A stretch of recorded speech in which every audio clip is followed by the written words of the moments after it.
Bar association Kulgam की जानिब से आज ज़िले कुलगाम के कोट इहाते में यहाँ पे एक इलेक्शन मुनक़द किया गया वर्किंग बॉडी के हवाले से। इस हवाले से यहाँ पे बाज़ाब्ता तौर पे इलेक्शन कमीशन बिठाया गया और उस हवाले से यहाँ पे बिल्कुल चुनाव यहाँ पे अमल लाया गया। इस हवाले से यहाँ पे जो एडवोकेट सीनियर वकील है यहाँ पे एडवोकेट मोहम्मद शफी भट्ट को सदर मुंतखब किया गया और इसी तरीके से नायब सदर जो एडवोकेट सजाद अहमद है वो मुंतखब हुए यहाँ पे। इसी तरीके से जनरल सेक्रेटरी यहाँ पे एडवोकेट साकिब साहब। सबसे पहले हम जो सदर यहाँ पे नव मुंतखब सदर है उनसे बात करने की कोशिश करते हैं। मोहम्मद शफी साहब, सबसे पहले हमारी तरफ से आपको मुबारकबाद सदर बनने के लिए। क्या कहना चाहेंगे और किन कामों को आप तरजीह देंगे? खैर मुबारक। पहले मैं तमाम वकला साहिबान को जो हमारे बार एसोसिएशन के मेम्बरान हैं उनको तहे दिल से शुक्रिया अदा करना चाहता हूं, क्योंकि उन्होंने मुझे आज ताउन दिया, फिर से मुझे प्रेसिडेंट बनाया। और रही बात यहाँ काम करने की, यहाँ तो हम कमेटी इस वजह से बनाते हैं कि ताकि बार का वेलफेयर यहाँ पे ठीक हो जाए। और हमारी कोशिश यही रहेगी, हमारी यहाँ सबसे बड़ी तरजीह इस वक्त नए कोर्ट कम्प्लेक्स की है और हम ज़्यादा फोकस नए कोर्ट कम्प्लेक्स पे ही करेंगे। और वहाँ पे हमारे चेंबर्स के लिए कुछ फंड्स आए हैं लेकिन अभी तक काम शुरू नहीं हुआ। और हमारी मेरी और मेरे टीम की यही पहले तरजीह रहेगी। और बाकी जो दीगर हमारे मेम्बरान हैं उनके मदद से भी हम ये जज साहिबान की मदद से और हाई कोर्ट की मदद से पहले हम यही करेंगे कि हमारे चेंबर वहाँ पे बन जाए और उसके बाद उसके साथ साथ जो वहाँ पे बिल्डिंग है उसका काम भी शुरू हो जाए। तो यहाँ पे हमारे साथ नायब सदर है सजाद साहब। सजाद साहब, आप पहली बार यहाँ पे नायब सदर यहाँ एसोसिएशन के मुंतखब हुए हैं, क्या कहना चाहिए?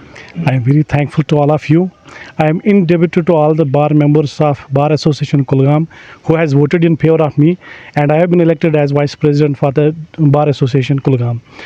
तो तरजीह किन चीज़ों पे? मेरी तरजीह जो हमारे टीम की है वो यही रहेगी कि जल्द अज जल्द जो हमारा वहाँ पे कोर्ट कम्प्लेक्स नया बन रहा है उस पे रहेगा। जितना उस पे काम अभी चल रहा है उसे कहीं उसको दुगना उसको करना है, बढ़ाना है, सो दैट कि वहाँ पे वो जो काम है वो एक्सपीडाइट हो जाए। और हमारी जो यहाँ पे प्रॉब्लम है मोस्टली जो चैम्बर्स के हमारे यहाँ रहने के लिए बहुत सारी प्रॉब्लम्स हैं वो जल्द अज जल्द हल हो जाएँ। तो जनरल सेक्रेटरी भी यहाँ पे मुंतखब हुए हैं, तो इस हवाले से जो मेरे दोस्त भी हैं साकिब साहब सबसे पहले हमारी तरफ से आपको मुबारकबाद। ये कहना चाहेंगे कि किस तरीके की आपके आगे का लाहेअमल रहेगा, खुसूसन जो वकला हजरात के यहाँ पे मुश्किलात है चैम्बर्स के हवाले से। हालांकि प्रेसिडेंट साहब भी बारहा इसमें कोशिश में रहे हैं कि यहाँ पे जो है नए कोर्ट कम्प्लेक्स में जो है आपके चैम्बर्स या बाकी मामलात है जो भी आपके इंटीरियर इशूज़ है किस तरीके से आप इनको हल करने की कोशिश? शुक्रिया अज़हर साहब। हमारी पहली तरजीह जो हमारी टीम की रहेगी वो जो नया कोर्ट कम्प्लेक्स बन रहा है उसको जल्द अज जल्द हम उसको तामीर तकमील की तक पहुंचाने की कोशिश करेंगे। और जो हमारे वकला साहिबान हैं हम इनके शाना बशाना खड़े हैं और इनकी बहबूदी के लिए हम यहाँ पे खड़े हैं। तो इंशाल्लाह नई टीम है, इंशाल्लाह सब कुछ ठीक होगा और वकला साहिबान के शाना बशाना हम खड़े हैं, इंशाल्लाह सब कुछ ठीक हो जाए। शुक्रिया, आपने हमसे बात की। ये थे यहाँ पे जो नौ मुंतखब यहाँ पे बाड़ी मुंतखब हुई है, इनका साफ तौर पर कहना है कि आने वाले समय में ये जितने भी मसाइल होंगे पर्टिकुलरली जो नए यहाँ पे वकला हजरात आते हैं उनके चैम्बर्स के हवाले से या बाकी जितने भी इंटीरियर इशूज़ हैं उनको हल करने की कोशिश करेंगे। कश्मीर उज़्मा के लिए मैं कुलगाम से अज़हर हुसैन।